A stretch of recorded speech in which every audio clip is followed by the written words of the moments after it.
La réalité de l'islam, on vous la cache, on m'interdit de vous la dire, parce que l'islam n'est pas une religion comme le christianisme, ça n'a rien à voir. L'islam est une religion de la loi, l'islam est un droit religieux. Et donc, ce droit religieux prend l'homme depuis le berceau jusqu'à la tombe et dans tous les aspects de sa vie.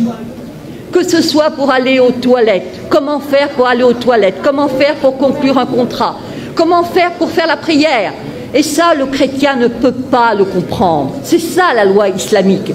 Le chrétien, quand il fait la prière, il est là dans son lit. « Oh Seigneur, faites que je réussisse mon examen. Au nom du Père. » Ah, peut-être il fait le signe de la croix, mais quand il fait froid, il a les mains en dessous de la couverture. Mais pas pour le musulman. Le musulman doit se lever. Le musulman doit se laver. Le musulman doit prendre un tapis de prière. Le musulman ne fait pas la prière n'importe comment, n'importe quand, n'importe où. Et c'est ça la différence. Il ne jeûne pas quand ça lui plaît, il ne fait pas le pèlerinage à la Mecque quand ça lui sied. Non, non, non. Tout comportement obéit à une règle, et toute règle est une règle de comportement.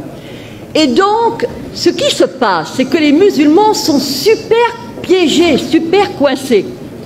Ou ils disent la vérité, à savoir que la loi islamique, ce n'est pas seulement les ibadat, c'est-à-dire l'adoration, tout ce qui touche arkan ad-din, les piliers de la religion, mais c'est aussi les mu'amalat, comment traiter dans le public, horizontalement. Alors ils choisissent de mentir pour ne pas être en quelque sorte jetés dehors.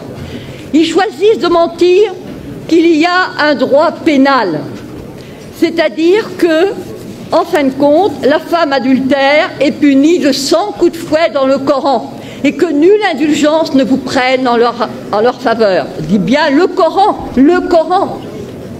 Et le prophète, sallallahu alayhi wa sallam, le prophète a demandé que la femme adultère soit lapidée. Une femme qui avait péché est venue voir le prophète. Elle a dit « j'ai péché ». Moi je me suis dit « oh là là, l'histoire va devenir fantastique ». Non, pas du tout. Elle attendait un enfant. Il a dit « retourne, accouche tranquillement ». Ensuite, elle est revenue et on l'a lapidée. Et pas n'importe comment. Avec des pierres pas trop grosses, elle serait tuée d'un seul coup. Non, des pierres de grosseur moyenne. La même chose quand on va aux toilettes, pas des pierres coupantes pour se couper l'anus, bien sûr que non. C'est-à-dire que si vous voulez, tout est réglementé. La femme adultère, fouettée, après 100 coups de fouet bien donnés, vous ressortez en capilotade. Hein. L'apostasie est punie de mort. La consommation d'alcool de 80 coups de fouet. Le vol, la main coupée. Et dans le fiqh, c'est même la main coupée, le pied inverse, c'est ce qu'on appelle l'amputation croisée. Alors les musulmans, parce que ça fait partie de leurs droits religieux, choisissent de dire non, non, non, non, non, non, nous sommes comme les chrétiens. C'est pareil, les fils d'Abraham, patati, patata. Alors on les acclame. Je leur dis liberté. Oui, oui, oui, oui, liberté. Je leur pose la question. Est-ce que le musulman peut, est-ce que la musulmane peut épouser un non-musulman? Est-ce que le musulman peut se convertir à une autre religion? Est-ce que le musulman peut être athée? Est-ce que le musulman peut être homosexuel? Est-ce que le musulman peut même être célibataire?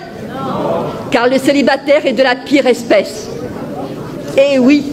Est-ce que, pas de monachisme en islam? Alors je ne vous dis pas les curés, les moines, enfin les curés on ne sait pas, mais les moines en tout cas, ils passeraient un mauvais quart d'heure. Et la religion catholique, c'est l'horreur, l'abomination. Ils disent trois. C'est considéré comme un trithéisme. Donc, ils seraient zigouillés. Et quant à la messe, alors là, la messe, le pain est transformé en corps du Christ, mais c'est de l'anthropophagie pour eux. Et boire du vin. C'est-à-dire que tout est quelque chose, horreur, horreur, horreur. ce sont des mushrikoun, des associateurs, et c'est najas. Najas, c'est-à-dire impureté, saleté, cochonnerie. Alors, liberté, laissez-moi rire, il n'y en a pas. Mais alors, puisque de toute façon le musulman obéit à des règles, il est encerclé, emprisonné, on ne peut pas faire n'importe quoi, on entre dans les toilettes du pied gauche, on mange de la main droite, on ne mange pas n'importe quoi, on ne mange pas n'importe comment. C'est le rôle des fatwas qui vous dit, s'il vous plaît, comment on fait? Et alors évidemment, on vous répond. Alors évidemment, avec l'Internet, ça devient n'importe qui, n'importe quel con peut répondre, mais non, etc. Ça, c'est un changement. L'égalité. Mais bien sûr que nous avons l'égalité. L'égalité entre qui? Entre les musulmans. Al-Muslim, Akhul Muslim. Le musulman est le frère du musulman. Pas le frère du non-musulman. Absolument pas. Absolument pas. Ne prenez pas les juifs et les chrétiens comme alliés. Et enfin, nous avons... Alors là c'est vraiment le must. Vous prenez la sourate 5, Al-Maïda, la table servie. Al-Yahoud, les Juifs disent la main de Dieu est fermée. Mais non, c'est la leur qui est fermée. Et alors je passe, il est dit, écoutez bien ceci. Et certes, nous avons fait croître parmi eux la rébellion et la mécréance. Nous avons, alors, je dirais, et nous avons fait croître l'inimitié et la rébellion. Nous avons jeté parmi eux la haine jusqu'au jour de la résurrection. Yaoum al-Qiyamah. Vous voyez pour l'affaire d'Israël ce que ça signifie.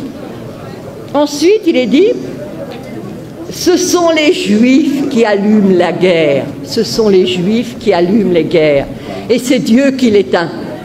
Et rappelez-vous, il y a eu une fatwa, il y avait eu des émeutes en banlieue, et monsieur Malek Chabel, musulman modéré, a écrit, mais il n'y a pas de guerre sainte en islam.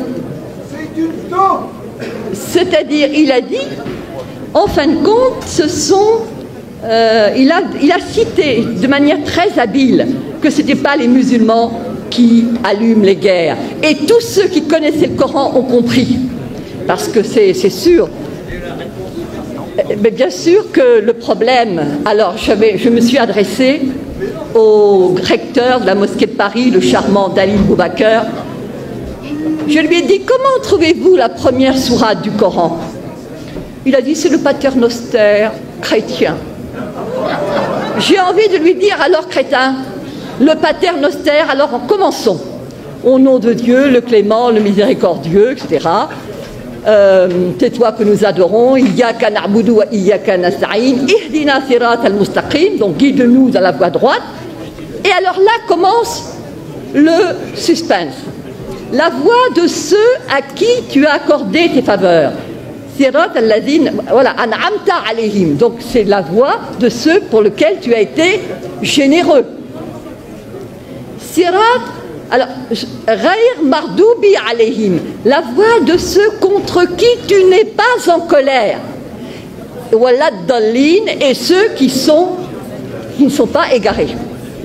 Alors moi j'avais apporté un commentaire. Pardon. Vous voulez... Non.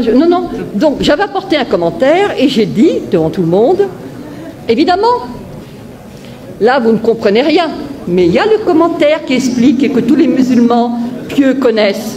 Alors je regarde, quels sont ceux à qui Dieu a accordé ses faveurs? Alors je vois al-muslimoun ou al-anbiya, donc les musulmans, les prophètes. Quels sont ceux contre qui Dieu est en colère? J'ouvre le tafsir, le commentaire, et je vois al-Yahoud, les Juifs. Et ceux qui sont égarés, je regarde et je vois al-Nasara, les chrétiens, les Nazaréens.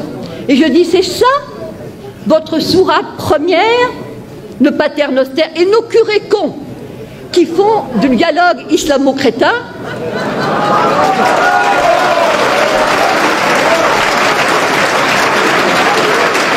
Eh bien, eux, ils croient tout ce qui est dit. On on leur dit, ils se focalisent sur la sourate Maryam. Voilà Marie qui a eu un enfant sans être mariée.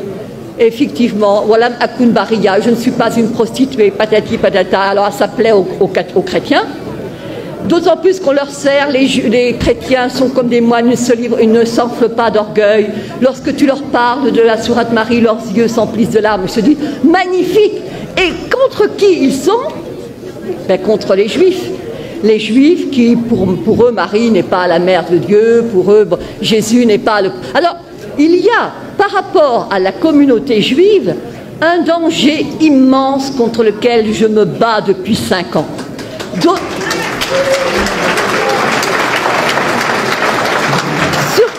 Surtout à cause du problème d'Israël. Les gens qui combattent contre les Israéliens ne sont pas des gens du XXIe siècle. Ce sont des gens qui se rappellent qu'il a été dit qu'au jour du jugement dernier, les Juifs se cacheront derrière une pierre, derrière un arbre, que la pierre elle-même et l'arbre diront, il y a un Juif derrière, tue-le. Alors comment laisser ces non-assistance à peuple en danger? Oui, bien sûr. Donc je dirais, l'islam n'est pas ce qu'on vous enseigne, l'islam n'est pas ce qu'on vous dit. L'islam est dangereux parce qu'il n'y a pas d'égalité, pas de liberté, pas de fraternité, pas de possibilité de s'en sortir.